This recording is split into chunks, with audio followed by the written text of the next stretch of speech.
We will continue now from verse number 27. So as far as so far we covered that in the battlefield of Kurukshetra, all the Kshatriyas, both Pandavas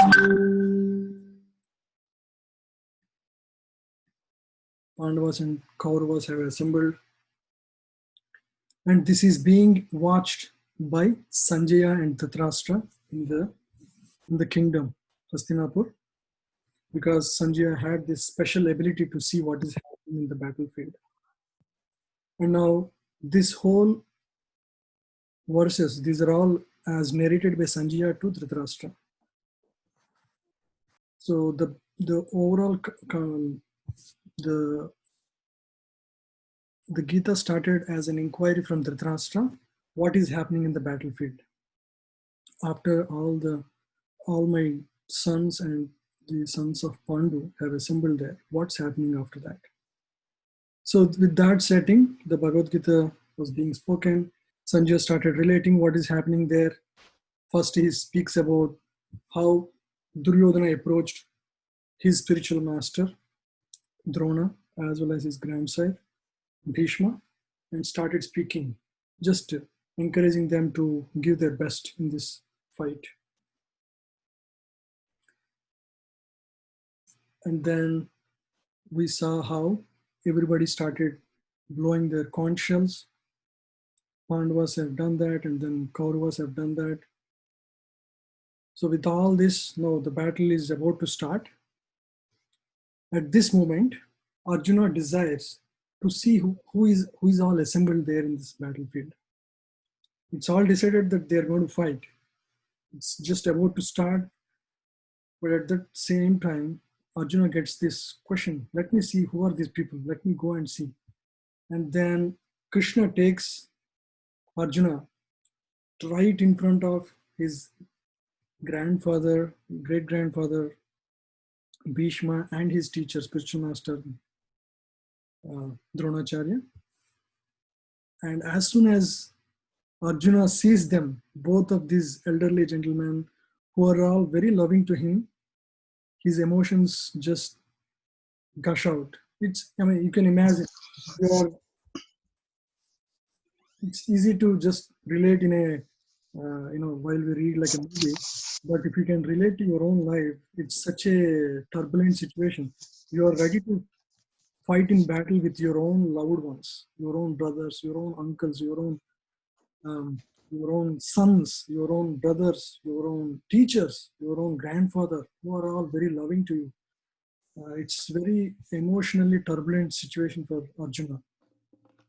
Now let's start here. Tan samikshya sa kaunteya sarvan bandhun avasthitan kripaya paryavisto vishidan idam abravit. When the son of Kunti, Arjuna, saw all these different grades of friends and relatives, he became overwhelmed with compassion and spoke thus. Arjuna is a devotee, and so he is naturally very compassionate. He is intelligent, he is very well cultured, educated very well in all the Dharma Shastras. So he can foresee what is going to come. So naturally he feels compassion in this situation, and he speaks as follows. Arjuna Vacha Drishtve Mam Swajanam Krishna Yutsum Samupastitam Siddhanti Mama Gatrani Mukham Cha Parishushati. Arjuna said, my dear Krishna, seeing my friends and relatives present before me in such a fighting spirit, I feel the limbs of my body quivering and my mouth drying up. So Arjuna sees all his relatives, friends just before his eyes, and immediately his body starts trembling completely and his mouth dries up. It's because his mind is very disturbed. When mind is disturbed, naturally the body shows the symptoms. Body follows the mind, the state of mind. Immediately his mouth is drying up. So body reacts symptomatically according to mind's state of mind. For example, if you are very happy, jubilant, your hairs would stand on end, or your eyes would start pouring water, tears of affection. Similarly, when you are very inside, very disturbed, your mouth becomes dry because what is inside will come out in the body, expressed in the body. So that is what is spoken here. So as such, Arjuna, just after seeing his kinsmen, friends and relatives on the battlefield, was at once overwhelmed by compassion for them, who had so decided to fight amongst themselves.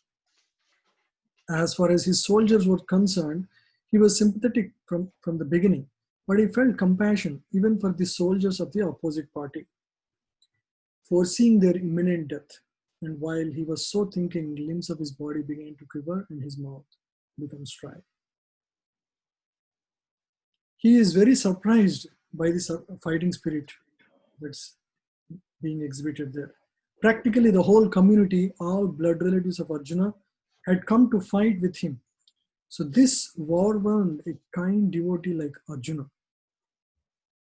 Although it is not mentioned here, still one can easily imagine that not only were Arjuna's bodily limbs were quivering and his mouth was drying up, but he was also crying out of compassion. Such symptom in Arjuna was not due to weakness, but due to soft-heartedness, a characteristic of a true devotee of the Lord. Yashasti bhaktir bhagavati akinchana sarvair gunaistatra samasate sura harav abhaktasya kuto mahadguna manoratena ati dhammato pahi. Who has నన్ను విన్నమ్మా భలే ఉంది ఏం అబద్ధాలు చెప్పాకం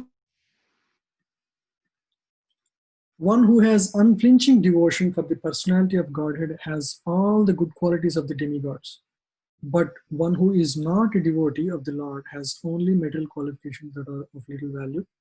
This is because he is hovering on the mental plane and is certain to be attracted by the glaring material energy. This is a Bhagavatam sloka. We'll understand this later. So the main point is Arjuna is very kind-hearted, and he has studied and very well cultured, so he can foresee what is coming up in this great battle of Kurukshetra. So he naturally feels compassionate as a kind-hearted person. Though he is a Kshatriya, naturally he is a very kind-hearted person. So that all these verses, he is trying to understand, give reasons as why it is not very wise to fight. So rest of the slokas until number 46, we have about 17 slokas. All these are going to be the reasoning that Arjuna provides as to why he doesn't want to fight. Very interesting logic, very logical.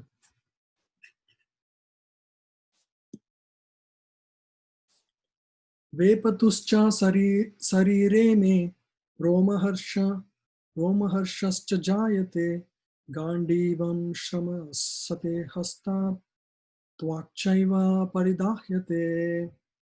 My whole body is trembling, my hair is standing on end, my bow Gandiva is slipping from my hand, and my skin is burning. These are all various symptoms that Arjuna is exhibiting at the moment.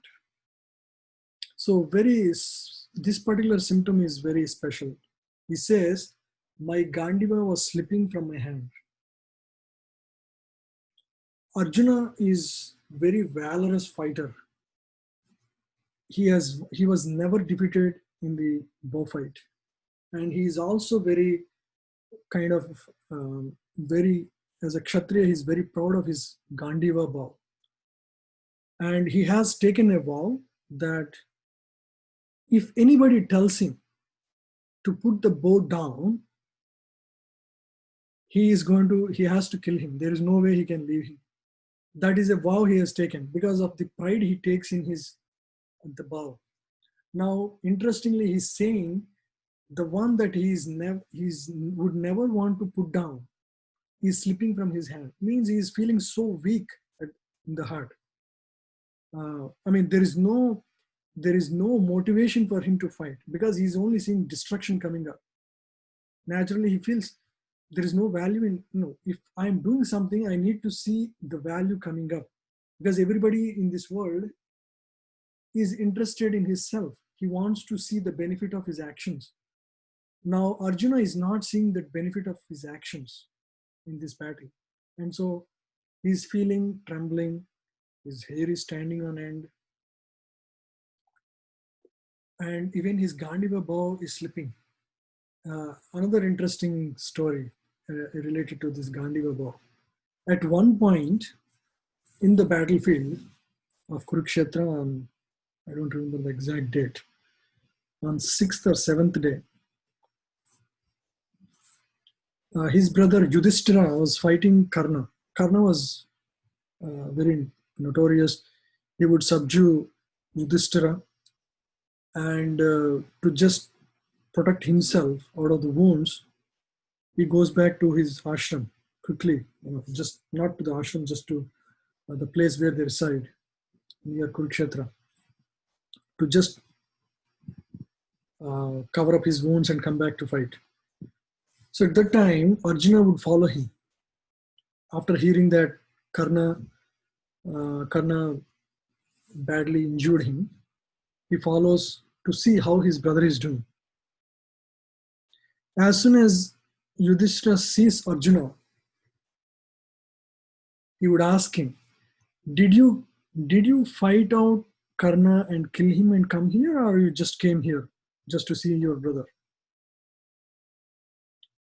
And Arjuna says, I was worried about you, brother, so I just came. I didn't fight Karna at this moment. So to that, Yudhishthira says, Arjuna, you better put down your Gandiva. This is not a Kshatriya spirit. Kshatriya would kill his own self, but he would not come out of fight just like a coward. He says like that. So Arjuna feels insulted, not because of the words spoken directly to him, but the word specifically for the vow he has taken, that if anybody says, put down your Gandiva, I'm not going to tolerate that. So that is his vow. So now he has to kill Yudhishthira. That was the dilemma he's in. So luckily, immediately Krishna appears there. He's also there with him. So he resolves this dilemma, by saying, for a Kshatriya, you can either kill him physically or you can insult him. Insult is as good as killing a Kshatriya. So you can now insult him. And Arjuna goes about saying, hey, because you are a gambler, and so you lost all of our wealth, even our wife, everything happened because of your attachment to gambling. And that's how he speaks, and thus insults his brother, and then again bows down at his feet, saying, I'm sorry I have hurt you, and then both of them go back to fight. So in that way it was resolved. So he is so particular about killing, whether it doesn't matter whether it is his brother or whoever it is. If anybody insults him by saying that, put your Gandiva bow down, he cannot take that. Now he is talking about his Gandiva slipping from his hand, which is very strange, because it means that he has no spirit of fighting at the moment. Arjuna's symptoms in this situation are out of material fear, namely loss of life. This is evident from other symptoms also. He became so impatient that his famous bow, Gandiva, was slipping from his hands, and because his heart was burning within him, he was feeling a burning sensation of the skin. All these are due to material conception of life. So in the material conception of life, one will only consider his happiness as the goal of life. anything that obstructs his happiness, he considers that is not a good situation, and he goes through all these emotional turbulence, just like Arjuna was going through. So Arjuna is not seeing any good symptoms, anything coming good out of this battle. Naturally, he feels it's not worth.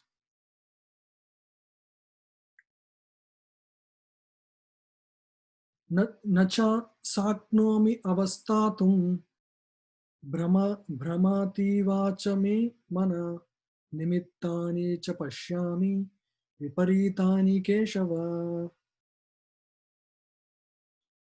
Keshava means a killer of demon Keshi, Krishna. I am now unable to stand here any longer. I am forgetting myself and my mind is reeling. I only see causes of misfortune. Oh Krishna, killer of Keshi demon, is interesting. The way Arjuna is addressing Krishna. He's saying, oh Krishna, you are a killer of demon, Kesi. But now you are encouraging me to fight in this battle with my own kinsmen, my own relatives, my own brothers, my own uncles, my own sons, my own teachers. Why in the world would you encourage me to fight? So he's just expressing all the symptoms again here. My mind is reeling. He's not seeing any good coming out of this fight.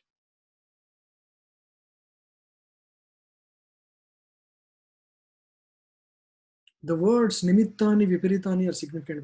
When a man sees only frustration in his expectations, he thinks, why am I here? Everyone is interested in himself and his own welfare. No one is interested in the supreme self or God. Arjuna is showing ignorance of his real self-interest by Krishna's will. So this whole thing is kind of a drama, in the sense Arjuna is put into an illusion to act in this way. Because Arjuna is a pure devotee, he would not naturally run into this kind of a state. He knows very well what is his duty, to protect dharma.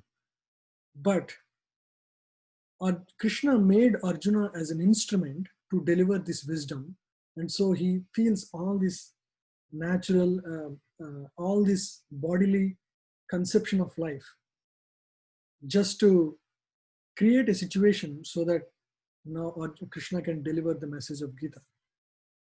So it's like a TV anchor. A TV anchor would, suppose it's a episode on health, and the conversation is between an anchor and a doctor. The anchor inquires about various aspects of a particular disease, say heart disease.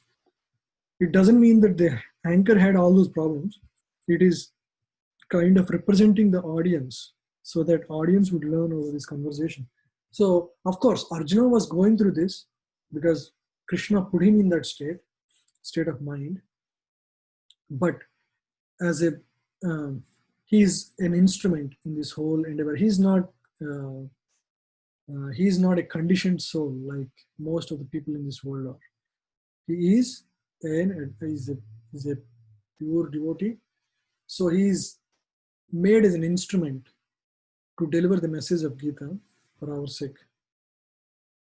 The conditioned soul forgets this and therefore suffers material pains. Arjuna thought that his victory in the battle would only be a cause of lamentation for him.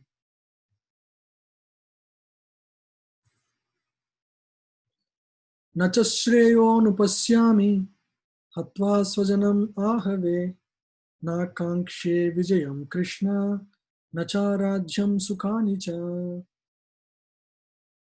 Yeah, I do not see how any good can come from killing my own kinsmen in this battle.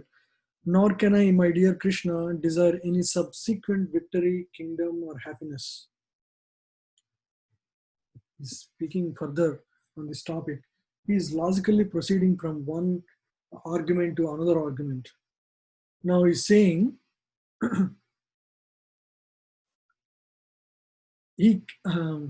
nor can I, my dear Krishna, desire any subsequent victory, kingdom, or happiness. He's saying that He's saying that I don't want any victory in this fight.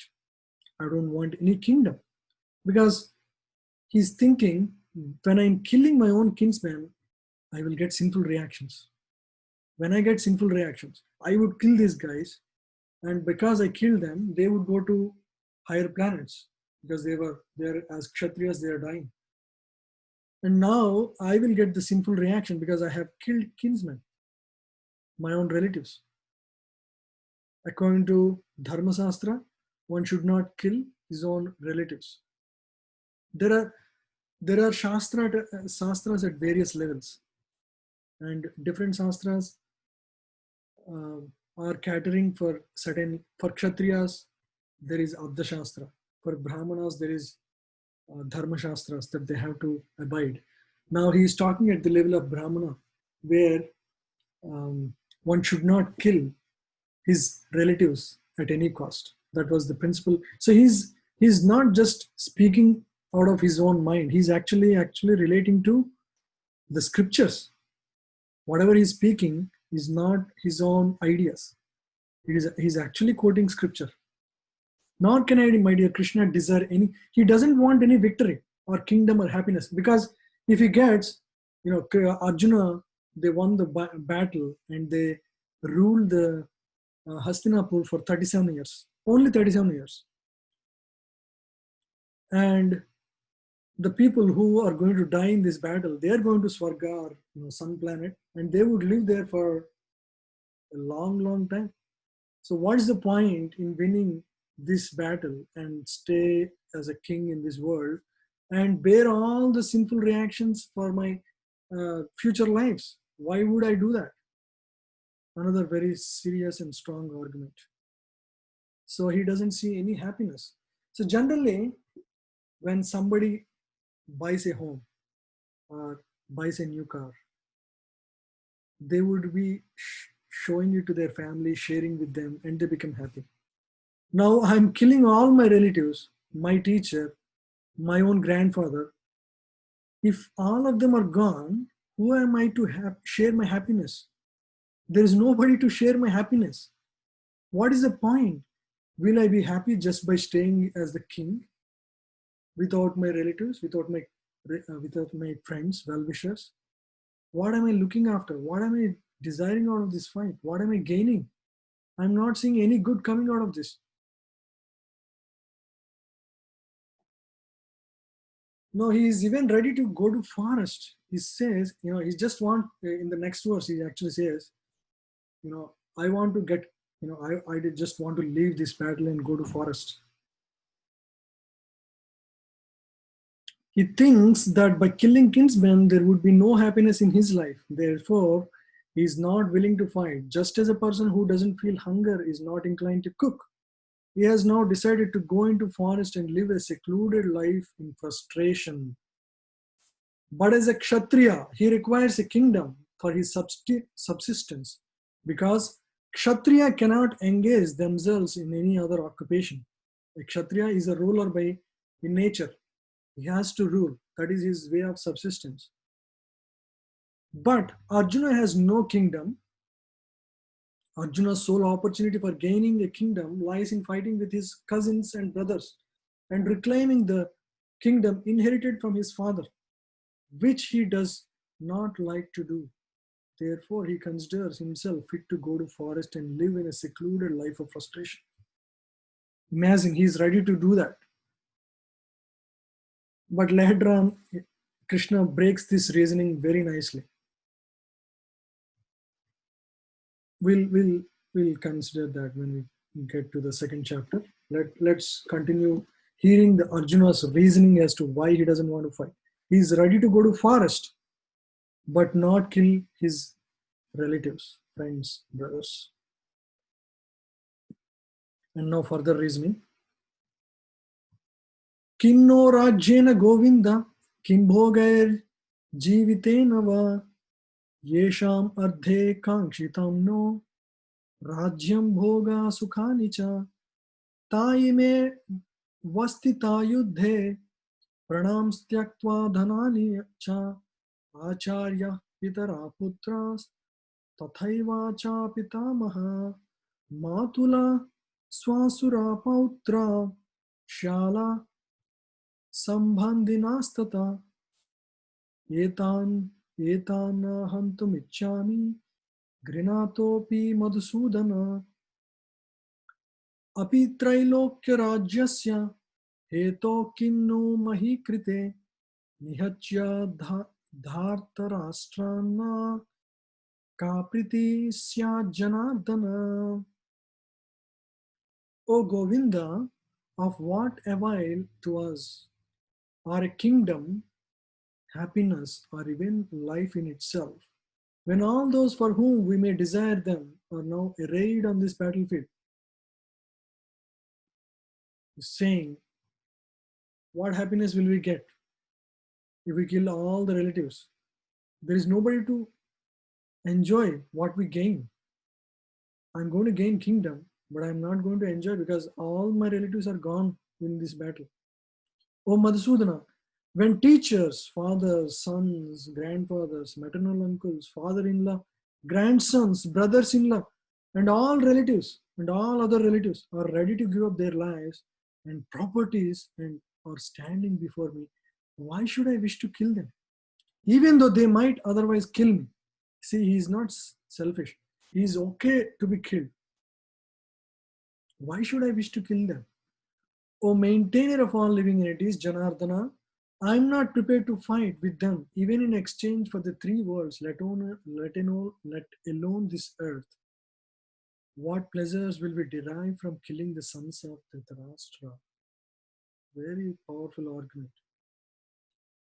O Janardana, O Krishna, maintainer of all living entities, Janardana means O maintainer of all living entities.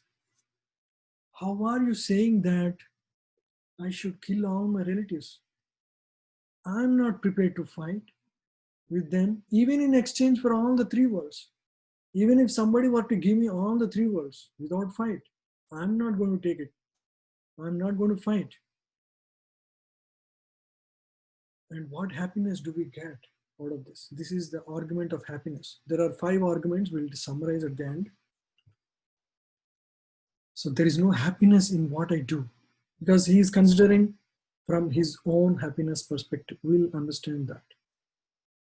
Yeah. Arjuna has addressed Lord Krishna as Govinda because Krishna is the object of all pleasures for cows and senses. By using the significant word, Arjuna indicates that Krishna should understand what will satisfy Arjuna's senses. Govinda literally means one who is the object of pleasure for cows and the senses. Now, Arjuna is saying, you should understand Krishna, what would satisfy my senses. But Govinda is not meant for satisfying our senses. Instead, we should actually satisfy Govinda's senses, Krishna's senses. When we satisfy Krishna's senses, naturally we become satisfied. Just like I was giving the example in the other week, when a tree is watered at the root, all the branches, all the twigs, all the leaves get the nourishment. Similarly, when the center of the universe, God is satisfied, naturally everybody would be satisfied. I was quoting the story of Draupadi. When the sage comes to them, when the sage comes to them asking for food, he would, Draupadi, the Pandavas had no food at the time.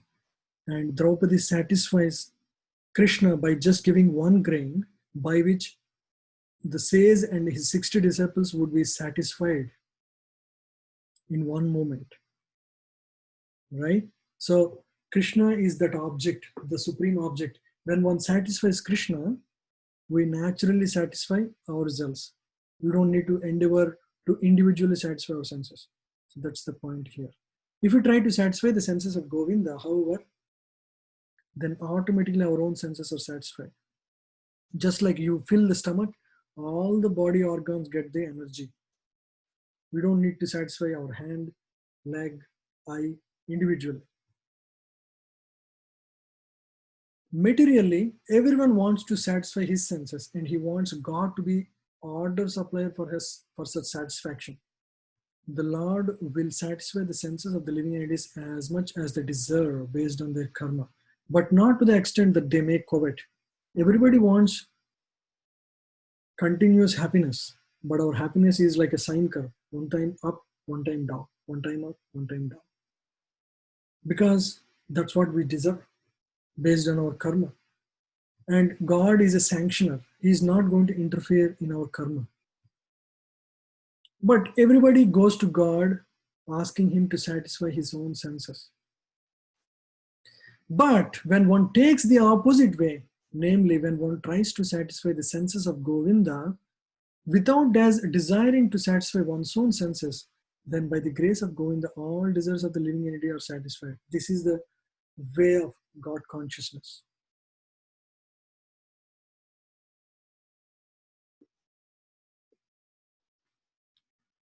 Arjuna's deep affection for community and family members is exhibited here partly due to his natural compassion for them.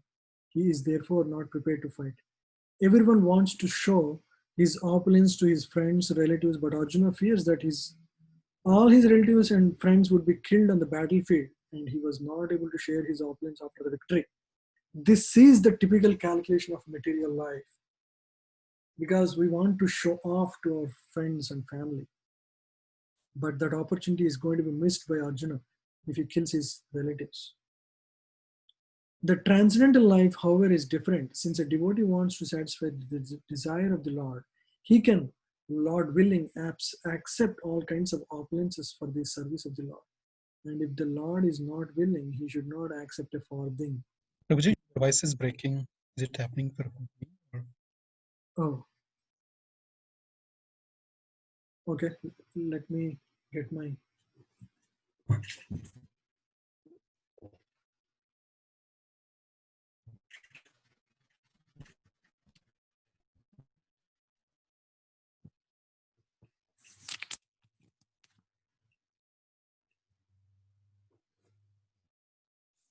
Hare Krishna, can you hear better? Yeah, it's better now. Okay, thank you, Prabhu.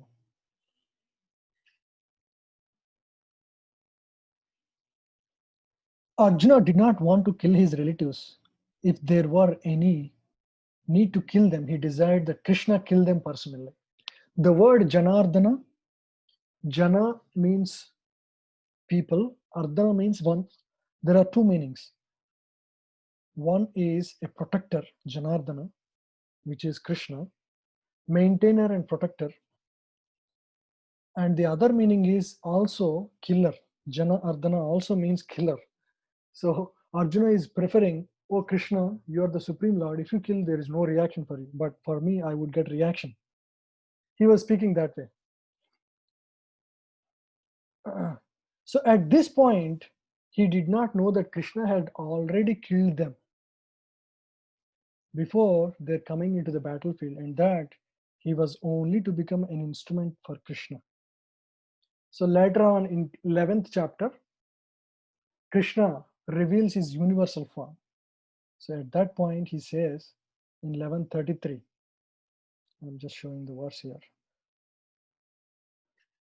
Tasmat tham uttishta, tasmat tvam uttishto yasho labhasva, jitva satrum bhungshva rajyam samriddham, maya vaite nihita purvameva nimitta matram bhavasavya sachi.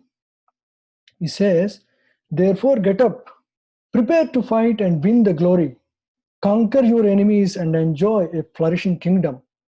They are already put to death by my arrangement, and you, O Sabyasachi, can be but an instrument in the fight. So this will be revealed later in the 11th chapter. So after explaining much of the Gita, at some point Krishna shows his universal form. At that time, Arjuna fully surrenders to Krishna, and Krishna says to Arjuna, oh Arjuna, just become my instrument and win the glory. I have already put them to death. by my arrangement. It's already decided. I am the supreme controller. I have decided already that they will be dead in this whole battlefield, in this whole battle, and you just become an instrument and gain the victory and the glory. So that's what Srila Prabhupada is mentioning here. As a natural devotee of the Lord, Arjuna did not like to retaliate against his miscreant cousins and brothers, but it was the Lord's plan that they should all be killed. The devotee of the Lord does not retaliate against the wrongdoer, but the Lord does not tolerate any mischief done to the devotee by the miscreants. The Lord can excuse a person on his own account, but he excuses no one who has done harm to his devotees. We'll understand this better later. Therefore, the Lord was determined to kill the miscreants, although Arjuna wanted to excuse them. In another verse, we'll learn why Krishna comes. Pavitrhanaya sadhunam vinashaya cha duskritam dharma samsthapanardhaya sambhavami yuge yuge. So I come here millennium after millennium to eliminate the miscreants and to protect my devotees and to establish dharma in this world. I come again and again whenever there is increase in adharma in this world. Verse 36. Papam eva srayed asman hatvaitan atatayina tasman narha vayam hantum dharta rastran sabhandhavan swajanam hi katam hatva sukhina shyama madhava. Sin will overcome us if we slay such aggressors. Therefore, it is not proper for us to kill the sons of Dhritarashtra and our friends. What should we gain, O Krishna, husband of the goddess of fortune? And how could we be happy by killing our own kinsmen? Now he is giving the reason of sin. Sin will overcome if we slay such aggressor. There is the definition of aggressor in the Vedic injunction, which means there are 6 kinds of aggressors. One who is a poison giver, one who sets fire to the house, one who attacks with deadly weapons, one who plunders riches, one who occupies another's land, one who kidnaps a wife. Such aggressors are at once to be killed, and no sin is incurred by killing such aggressors. This is what the Vedic injunction says. If one commits one or more of these mistakes, actions of aggression, he can be killed at once. There is no need, and the person who kills them, he would not incur any sin by doing so. And if you look at the sons of Dhritarashtra, Kauravas, they have committed all these sinful actions. They have given poison specifically to Bhima. They have given a poison cake to kill him. Duryodhana gave him. At one point he would eat it and he would be thrown in water, and actually he goes to Nagaloka and becomes further strong. Comes back much stronger. Bhima comes back much stronger after that. And then who sets fire to the house? After Pandavas returned, Dhritarashtra and Duryodhana, they made a plan. They built a vacation home made of lac and requested the Pandavas to stay for a few days because they have come out of this punishment to stay outside for almost 14 years. So they come out of that, and so he requested them. He requests them to stay as a holiday inn for a few days. But then what does the Kauravas do? They actually set fire on the house and tries to kill everybody. But luckily, by the help of Vidura, they are prepared to face the situation. They made a underground, like a pathway to come out of that lag house. So they did this, and then one who attacks with deadly weapons. When Pandavas were in exile, they were staying in forest. At one point, all the Kauravas with big army and weapons, they go and want to fight Pandavas. And these people, they don't have any army. They're just living in a forest. And these people try to attack, and Arjuna would revert back and defeat them all. But they actually try to attack with deadly weapons. One who plunders riches. Practically all the riches of Pandavas, they were plundered in the gambling match with the help of Shakuni. They would plunder and all their kingdom, even their wife, they try to disrobe and insult, and they want to send them out of the kingdom completely. So they plundered the riches. One who occupies another's land, again, they took their kingdom away from them, the rightful kingdom that they inherited from their father Pandu. One who kidnaps a wife, they kidnapped Draupadi in the gambling match. And another time, the husband of Dushala, the only sister of Kauravas, what is his name? Drishtajumna. He tried to kidnap Draupadi once in the when they were in forest. Of course, he was taught a very good lesson. So Drishtajumna, he tries to take Draupadi by his hand, even though he knows that she's already married. She's married to Pandavas, and Pandavas were related in blood to him. Still, he is an aggressor, and he tries to take Draupadi from in the forest, from the forest. And luckily, he was fought out by Arjuna. He was overcome, and he brings Drishtajumna to the audience of Draupadi. Draupadi was kind-hearted at the time. She would forgive him. Prabhuji, Mhm. I don't think it's Drishtadyumna. I think it's Jayadratha. Oh yeah, sorry, Jayadratha. Yeah, thank you.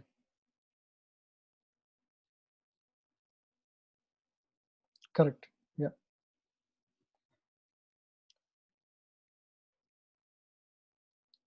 Such aggressors are at once to be killed, and no sin is incurred by killing such aggressors. Such killing of aggressors is quite befitting any ordinary man, but Arjuna was not an ordinary person. Yeah. So he was saintly by character, and therefore he wanted to deal with them in saintliness. This kind of saintliness, however, is not for a Kshatriya. This saintliness is not meant for a Kshatriya. Although a responsible man in administration of a state is required to be saintly, he should not be cowardly.